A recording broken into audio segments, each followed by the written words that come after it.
Good morning. This is your wake-up call. Let's begin now.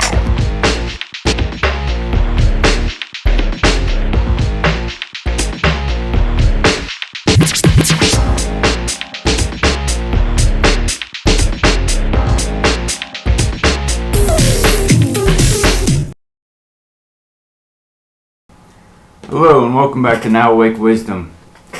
Today I have a great topic to kick off the start of Season 2. Today's topic is going to be on the proof of the face on Mars, 100% proof of that it's man-made. Now I have who built it, why they built it, when it was built, and I'm going to walk you through all of this. Now first off, all my information is from the Sumerian tablets, and they were written down 4,500 years ago. Now, I don't know why or how they would know about the face on Mars 4,500 years ago unless it is fact. There's no way they would know it unless that, it was told to them by the people that wrote it. So, the story that I'm going to kind of go over with you is a very long story. It would take about 8 hours to read through the whole thing with you. So I'm just going to kind of give you the summary of the beginning of the story. I'm going to read through with you at the main important parts of the story where it tells you about the face on Mars. And then I am going to go back and recap it for you. So at the beginning of this story, it's about some space travelers that crashed down on Earth a very, very long time ago.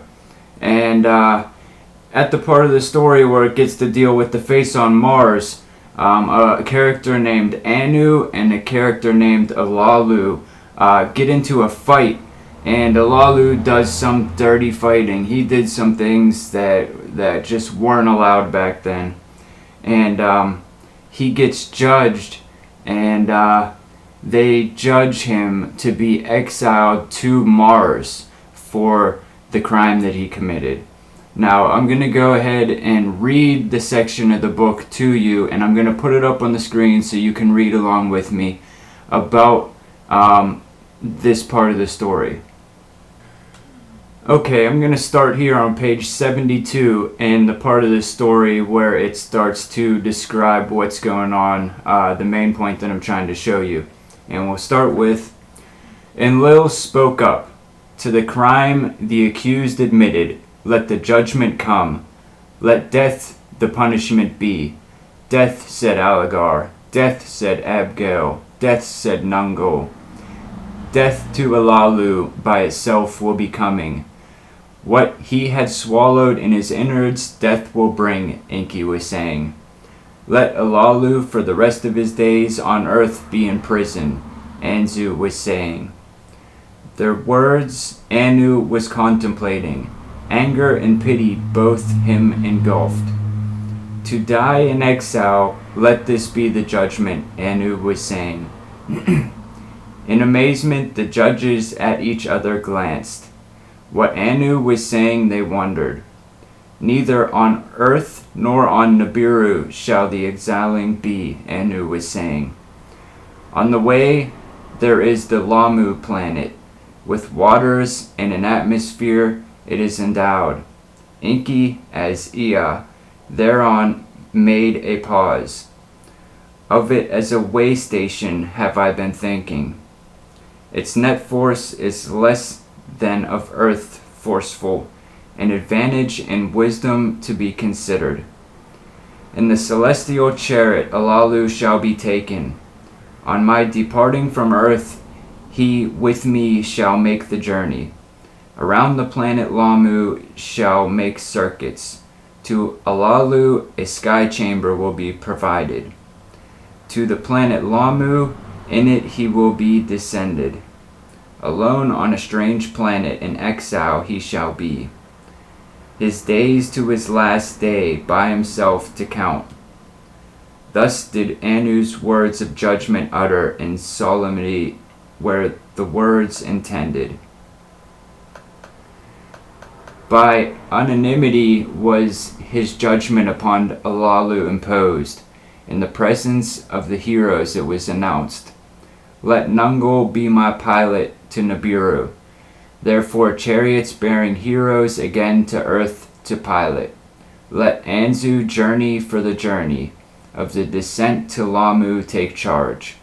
So did Anu commandments utter. On the morrow departing was readied.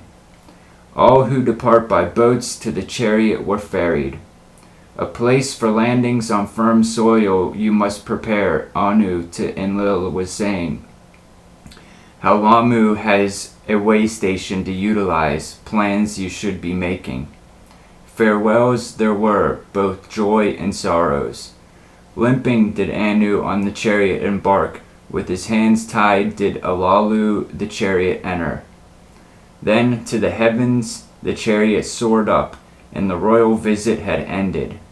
They around the moon made a circuit. Anu by the sight was enchanted. Toward the red-hued Lamu they journeyed. Twice about it they circled. Lower toward the strange planet they came. Mountains sky high and tears in the surface they noticed. Where Ea's chariot had once landed, they observed. By a lakeside it was located. Okay, now what I just read was written a very long time ago and in a different language, so it was kind of hard to stick to because the way it's worded is just completely different than we're used to reading. So to recap what was going on there, Alalu was judged for a crime that he committed during a fight, and they judged him to be exiled to the red-hued planet. Now, if you look in our solar system, obviously Mars is the red-hued planet. Now, this is just the beginning. There's another part in the story that goes on for about 4 pages that talks about some different things, but I'm going to skip ahead to page 77 to just get to the main part of the story that we're looking at, and the part of the story that we're looking for is the face on Mars. So I'm going to read through this, and then I'm going to recap again the information that we go through. So here we go. Alright, so I'm going to start back at this story where they have, after a period of time, they've come back to Mars and they were looking for Alalu. So I'm going to start here. About Alalu, they him then inquired. Of Alalu's death Anzu told.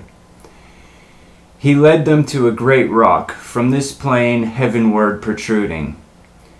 There to them what happened he was telling. Alalu, soon after landing, from unremitting pain to scream began.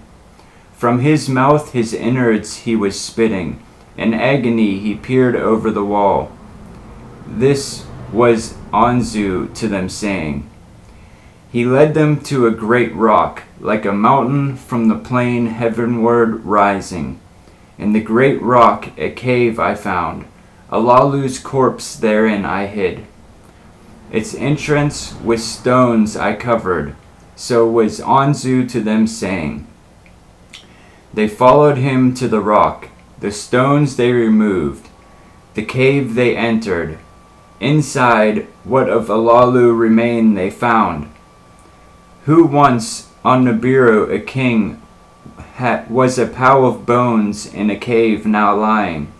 For the first time in our annals, a king not on Nibiru has died.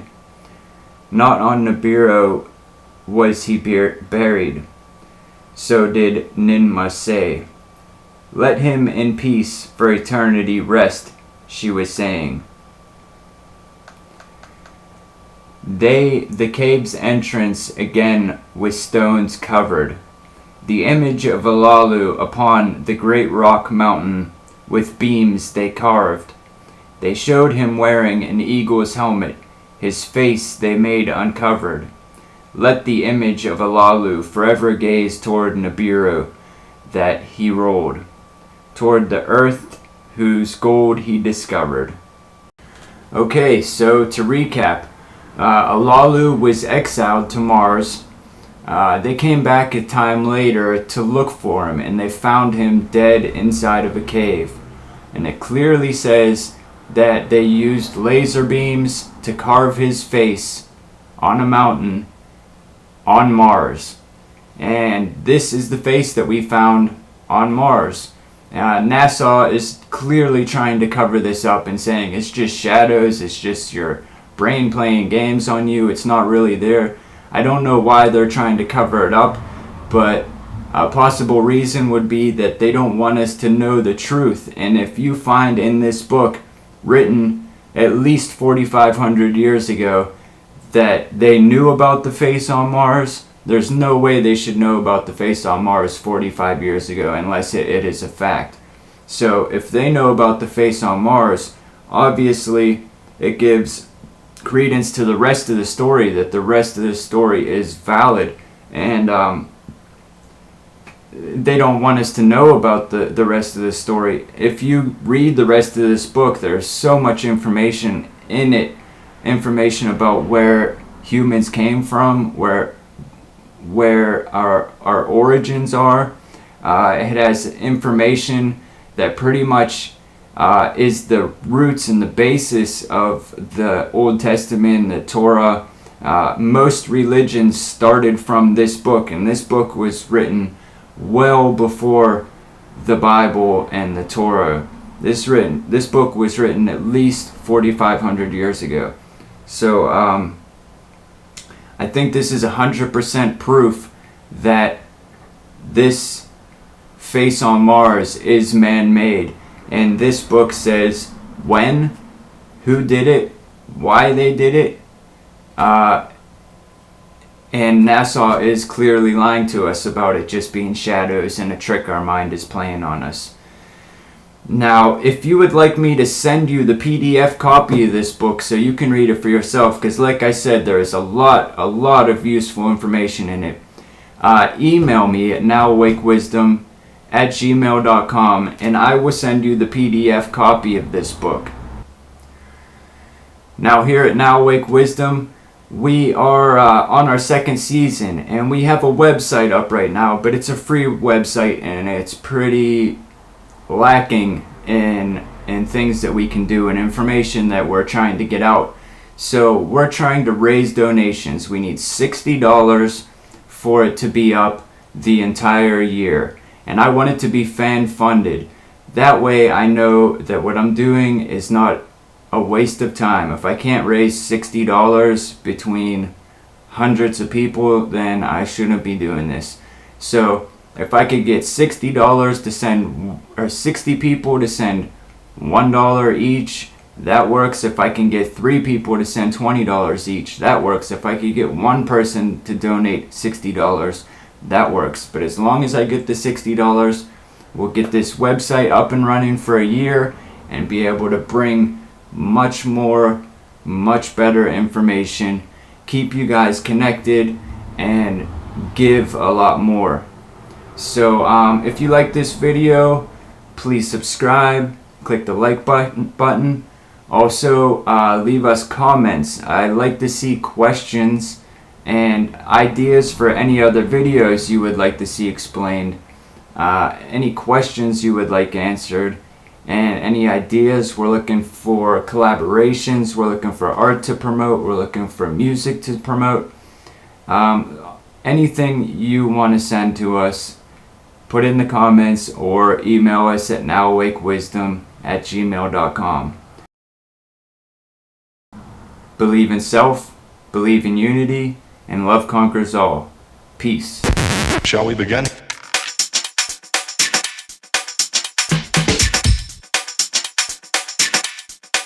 Let's begin now.